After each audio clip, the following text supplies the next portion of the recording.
बुलवाइए। हाँ जी जी।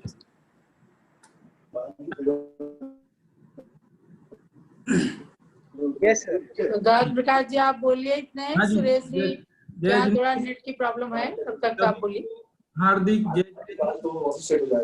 आत्मज्ञान ही ज्ञान है, ये सभी अज्ञान वीत शांति का मूल है, वीतराग विज्ञान।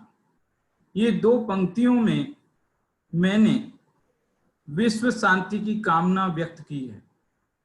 देखिए, मैं सर्वप्रथम आभार व्यक्त करता हूं कि जम्बूद्वीप शोध संस्थान हस्तिनापुर का, कि जिनके तत्वावधान में हमें यह संगोष्ठी आयोजित करने का अवसर प्राप्त हुआ। और इसके उपरांत माताजी ज्ञानमती जी, चंद्रामती जी को वंदामी, श्री रविंद्र कीर्ति जी स्वामी जी को प्रणमामि, माननीय IAS सुरेश जी, माननीय श्री अनुपम जी, माननीय श्री जीवन प्रकाश जी को भी हार्दिक जय जिनेन्द्र। देखिए, ये बहुत ही सुंदर विषय हमारे सामने रखा गया है और इस विषय में आज प्रासंगिक भी है, जरूरत है। ये जो पर्यावरण की समस्या, विश्व शांति की समस्या, ये समस्या राष्ट्रीय समस्या है, नेशनल और इंटरनेशनल लेवल की समस्या है। ये समस्या का समाधान यदि कहीं है तो धर्म ग्रंथों में है, नैतिकता में है, सदाचार में है, संस्कारों में है। लेकिन आज की नई पीढ़ी को इसके प्रति जागरूक करने की बहुत जरूरत है। आज हम भौतिकता की अंधी दौड़ में दौड़े चले जा रहे हैं। जैसे कोल्हू का बैल होता है, आंखों पर पट्टी बांध दी जाती है, कुछ उसको मालूम नहीं चलता है, बस उसी तरह से हम अंधानुकरण करते चले जा रहे हैं। लेकिन बात यह है, बहुत ही समझने की है। देखिए, मैं समय बहुत कम है, बातें बहुत कहना चाहता हूं, लेकिन संक्षिप्त में अपनी बात रखता हूं। एक बात मैं ये कहता हूं कि सारी दुनिया ये कहती है कि अहिंसा तो हमारा धर्म है। ये जैन लोगों का ऐसा क्या विशेष है कि ये बार बार कहते हैं कि अहिंसा से विश्व शांति होगी? मेरा प्रश्न समझ रहे हैं सब लोग? फिर से बताता हूं, सब लोग कहते हैं कि हिंदू धर्म में, बौद्ध धर्म में, सभी धर्मों में अहिंसा की बात है। तो ऐसा क्या खास है जैनों के पास कि वे कहते हैं कि अहिंसा से विश्व शांति हो सकती है? देखिए, बहुत महत्वपूर्ण बात की तरफ मैं आपका ध्यान आकर्षित करता हूं। हमारा जैन धर्म और बाकी सारे धर्मों के बीच जो अहिंसा की परिभाषा है, उसमें कितना बड़ा अंतर है, मैं आज आपके सामने स्पष्ट करता हूं। देखिए, सारी दुनिया दूसरे को सताने को, मारने को, झगड़ने को, दिल दुखाने को हिंसा बोलती है, लेकिन हमारा जैन धर्म कहता है कि नहीं, आप अपने आप को सता रहे हैं, अपनी आत्मा को अनादि से दुख दे रहे हैं, अपनी आत्मा को 4 गति 84 लाख योनियों में आप भटका रहे हैं। ये भी तो एक हिंसा कर रहे हैं आप दूसरे की हिंसा की ही क्यों सोचते हैं? अपनी आत्म हिंसा जो हो रही है उसकी अहिंसा की बात सोचो ना। ये कौन सा दर्शन कहेगा? एक बात, ये पहला पॉइंट है। दूसरे पॉइंट की तरफ बहुत ही कम शब्दों में बात रखता हूं, क्योंकि समय कम है, बात बहुत है, इसलिए बहुत संक्षेप में। एक पॉइंट बहुत अच्छा था, स्वयं हिंसा और स्वयं अहिंसा, ठीक है। दूसरी बात देखिए, सारी दुनिया कहती है कि द्वेष मत करो, द्वेष का नाम हिंसा है, कष्ट पहुंचाना। लेकिन जैन धर्म कहता है कि अकेला द्वेष नहीं, राग भी हिंसा है। अप्रादुर्भाव खलु रागादीनां भवत्य हिंसेति, तेषामेवोत्पत्तिर हिंसेति भवत्य जिनागमस्य संक्षेप। आचार्य अमृतचंद्र स्वामी पुरुषार्थ सिद्धि उपाय नामक ग्रंथ में ये बहुत ऊंची परिभाषा लिखते हैं। कौन कहेगा ऐसी उन्नत परिभाषा अहिंसा की, ऐसी सर्वोत्तम परिभाषा? देखिए, बहुत बड़ा अंतर है। जहां दूसरों की अहिंसा की परिभाषा समाप्त होती है, वहां जैन दर्शन की परिभाषा शुरू होती है। बहुत बड़ी बात है। एक तरफ तो कहते हैं कि हम जो है अहिंसक हैं, लेकिन न चाहे प्रत्यक्ष परोक्ष रूप से अननोन जाने किसी न किसी रूप से हिंसा को पोषित कर बैठते हैं। दुनिया का कोई धर्म कोई दर्शन ऐसा नहीं कि जो हिंसा को पोषित करे, हिंसा को बढ़ावा दे। यदि किसी ने ऐसा समझा है कि हमारा धर्म गुरु, हमारा ईश्वर हिंसा से, बलिदान से खुश होता है, तो ये उसकी समझने में, कहने में या सुनने में कहीं ना कहीं भूल अवश्य हुई है। भूल अवश्य हुई है। मूल ग्रंथों में, चाहे वो मुस्लिम मत हो, चाहे ईसाई मत हो, चाहे हिंदू मत हो, चाहे कोई दुनिया का धर्म हो, वो हिंसा की बात नहीं करता।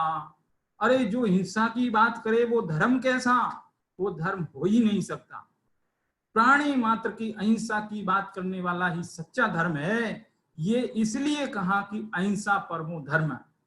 क्या नहर निकला, एक बार फिर से स्पष्ट करता हूं। देखिए, धर्म कोई जैन नहीं, धर्म कोई बौद्ध नहीं, धर्म कोई हिंदू नहीं, धर्म का नाम अहिंसा है। आप धर्म को चाहे जो नाम दे दो, लेकिन उसमें होनी चाहिए अहिंसा। बुद्ध वीर जिन चाहे, है कि नहीं, नाम चाहे कुछ भी दे दो आप, लेकिन बात ये होनी चाहिए। हमको तो तथ्य से मतलब है, सत्य से मतलब है, नाम से मतलब नहीं है। ये बहुत महत्वपूर्ण बात है। देखिए, बहुत कम समय में पहली बात तो ये क्लियर होती है कि अहिंसा क्या है। हमारे धर्म में और दूसरे धर्मों में अहिंसा को लेकर जो कॉन्सेप्ट है वो कितना बड़ा अंतर है, ये बात मैंने बहुत ही कम शब्दों में केवल 2 ही अंतर बता करके स्पष्ट किया, क्योंकि समय कम है। मुझे 2 बातें और कहनी है अभी। देखिए, इसके बाद जो दूसरी बात आती है वो ये आती है कि इस अहिंसा से विश्व शांति कैसे होगी। विश्व शांति कैसे होगी, इस बात के लिए सबसे पहले ये समझो कि अहिंसा कितने प्रकार की है। अहिंसा 2 प्रकार की भी है, अहिंसा 3 प्रकार की भी है, और अहिंसा 4 प्रकार की। जब 2 प्रकार की देखेंगे तो भाव हिंसा और द्रव्य हिंसा, 3 प्रकार की हिंसा देखेंगे तो मानसिक हिंसा, वाचिक हिंसा और शारीरिक हिंसा। जब 4 प्रकार की हिंसा की बात आएगी तो संकल्पी हिंसा, आरंभी हिंसा, उद्योगी हिंसा और विरोधी हिंसा, ऐसे ये भेद हिंसा के हुए। लेकिन ये भेद नहीं पढ़ाऊंगा मैं अभी आपको, क्योंकि इनके पढ़ाने के लिए बहुत समय होता है। लेकिन मैं ये बात क्यों बता रहा हूं वो आप समझिए। मैंने ये सारे जो भेद गिनाए, इनमें से पहले नंबर के भेद ले लो। 2 प्रकार की हिंसा में से पहला भाव हिंसा, 3 प्रकार की हिंसा में से सबसे पहला मानसिक हिंसा, 4 प्रकार की हिंसा में से सबसे पहला संकल्पी हिंसा को आप ले लो। और ये तीनों चीज जब तक रहेगी तब तक विश्व शांति नहीं हो सकती। विश्व शांति के लिए ये तीनों हिंसा का त्याग अवश्यम भावी है, एकदम निश्चित जरूरी है। क्योंकि हिंसा अंदर से बाहर की ओर आती है। समझना, हिंसा अंदर से बाहर की ओर आती है, बाहर से अंदर नहीं जाती। हम प्रतिबंध लगा देवे, समाज का कर दे, सरकार का कर दे, कोई नियम बना दे, उससे हिंसा नहीं रुकेगी। हिंसा रोकने के लिए मन में अंदर से जागृत होना पड़ेगा। मन में ही हिंसा को खत्म करना होगा, मन में ही उत्पन्न नहीं होने दिया जाएगा। क्योंकि मानसिक हिंसा वो है ना, मानसिक हिंसा, भाव हिंसा सबसे बड़ी है। देखो, एक बात और समझो कि जो विश्व शांति की जो बात है, वो विश्व शांति के लिए सारे देश, सारे दुनिया, सारी बड़ी बड़ी संगोष्ठियां इंटरनेशनल लेवल पर ये कहती है कि निशस्त्रीकरण पर बढ़ावा दो, निशस्त्रीकरण पर जोर दे रहे हैं। एक तरफ तो हम अस्त्र शस्त्र का अंबार लगा रहे हैं, परमाणु बमों का आविष्कार कर रहे हैं, और दूसरी तरफ कहते हैं कि हम निशस्त्रीकरण को जोर देवें। ये क्यों नहीं हो रहा है? ऐसा विरोधाभास क्यों चल रहा है हमारे व्यवहार में? इस बात को आप समझिए, बहुत महत्वपूर्ण है। मैं बहुत कम शब्दों में, मेरे पास समस्या है, कम शब्दों में कैसे बात कहनी, उसके लिए मैं आपको बता रहा हूं। ये बात समझिए, क्या है कि जो निशस्त्रीकरण क्या है, कि शस्त्र जिसको हम शस्त्र समझते हैं व्यवहार में, अस्त्र शस्त्र, बारूद, बंदूक, गोल, तो छुरी, जो भी आप समझते हैं अस्त्र शस्त्र, वो देखा जाए तो असली में शस्त्र है ही नहीं। देखो बात, हमने तो सारी उल्टी पट्टी पड़ी हुई है आज तक, वो शस्त्र है ही नहीं। शस्त्र तो भाव शस्त्र ही असली शस्त्र है, जो हृदय में हमारे उत्पन्न होता है। देखिए, मैं इस बात को बहुत अच्छे एक एग्जाम्पल से, कहानी से स्पष्ट करूंगा। बहुत छोटी सी कहानी है। एक बार अकबर ने बीरबल से कहा कि भाई बीरबल, ये बताओ कि दुनिया का सबसे बड़ा शस्त्र कौन सा है। बीरबल ने कहा, सही समय आने दो, मैं इसका जवाब दूंगा। एक दिन अकबर और बीरबल सायंकाल भ्रमण पर निकले। बहुत दूर चले जा रहे थे और वहां अचानक देखा कि एक हाथी उनकी तरफ चला आ रहा है। हाथी उनकी तरफ चला आ रहा है। वे दोनों निहत्थे थे, ना कोई अस्त्र था ना कोई शस्त्र था। ऐसी स्थिति में कुछ किसी को समझ नहीं आ रहा था। लेकिन आप सब जानते हैं कि बीरबल बहुत चतुर था। उसने कुछ नहीं देखा, न आव देखा न ताव देखा, और एक पास में एक कुत्ता जा रहा था। उस कुत्ते को पीछे की दोनों टांग पकड़ के उठाया, ऐसा घुमाया और घुमा के हाथी के सिर पर फेंक के मार डाला। हाथी के सिर पर जैसे ही वो कुत्ता लगा, हाथी जो है मुड़ करके वापस चला गया। बताइए, मैं आपसे ये पूछता हूं, वहां कौन सा अस्त्र था, कौन सा शस्त्र था? वहां तो एक जीव था, एक चेतन प्राणी था। उस चेतन प्राणी को भी शस्त्र के रूप में प्रयोग किया गया। ये कैसे संभव हुआ? जब अंदर में हमारे हिंसा जागती है, हमारे मन में हिंसा जागती है, तो आसपास जो भी वस्तु आएगी वही शस्त्र बन जाएगी।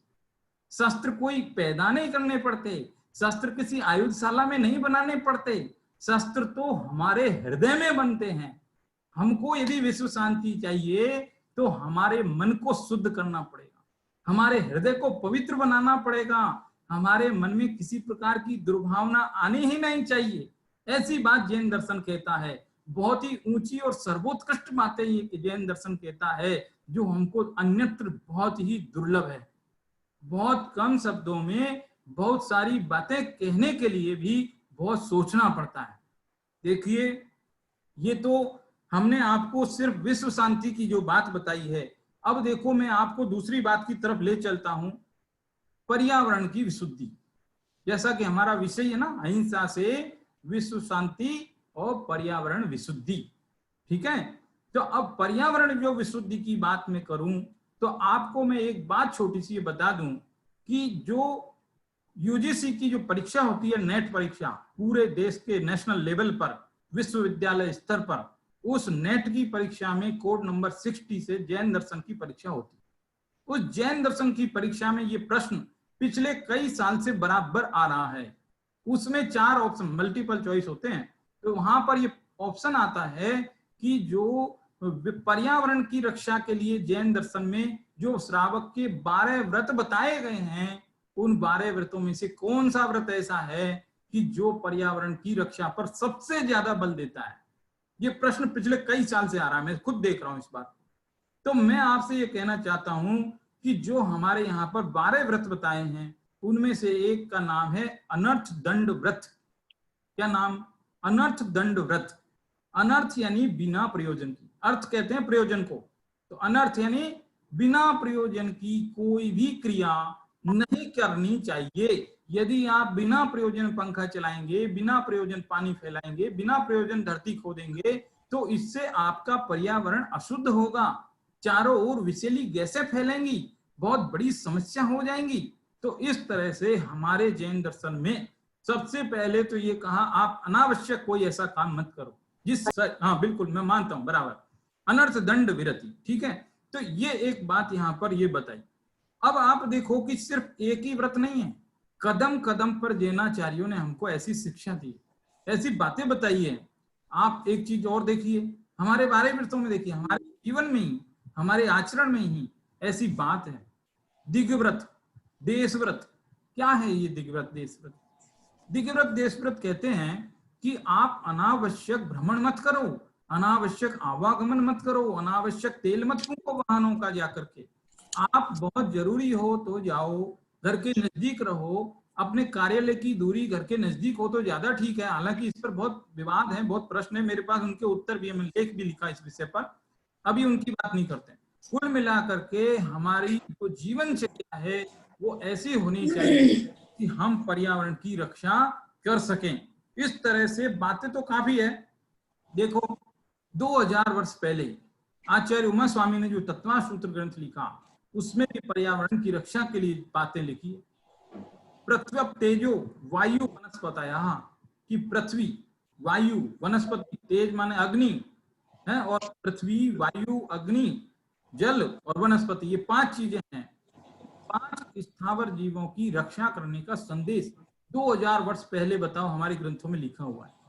जगदीश चंद्र बसु ने तो अभी कुछ समय पहले ही हमको बताया कि वनस्पति में जीव है, लेकिन ये तो हमारे जैनाचार्य वर्षों से पुकारते चले जा रहे हैं कि ये सब चीजों को आप इनकी रक्षा करो, इनको अनावश्यक नष्ट मत करो।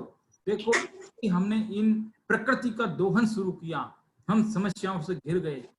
आप देखो जो बड़े बड़े महानगर हैं, हमारे देश की राजधानी है, वो गैस चैम्बर बन गई है।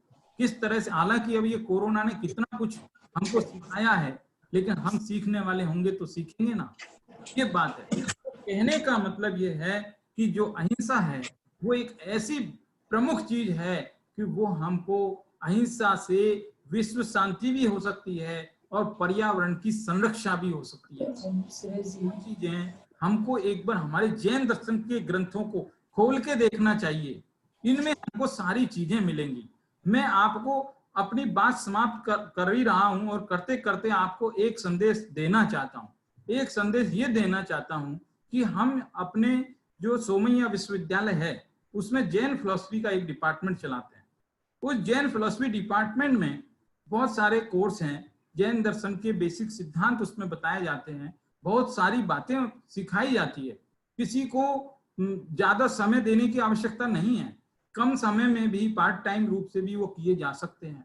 देश के किसी भी कोने में कोई व्यक्ति बैठा हो, देश के विदेश के किसी कोने में किसी शहर में बैठा हो, वहीं पर रह करके ये कोर्स किए जा सकते हैं। बहुत ही कम नाम मात्र की इनकी फीस है, लेकिन हमारा उद्देश्य है कि लोगों तक किसी तरह जैन दर्शन की बातें पहुंचे। इसके लिए बहुत ही सुंदर सुव्यवस्थित स्टडी मटेरियल भी तैयार है, हम सब उसको वहां भेज देंगे। यदि कोई आप में से भाई बहन इसके लिए इच्छुक हैं तो जो दिए गए नंबर हैं, जैसे रितेश जी का नंबर है, वर्षा मैडम का नंबर है, वो नंबर आपको उसमें एडवर्टाइजमेंट में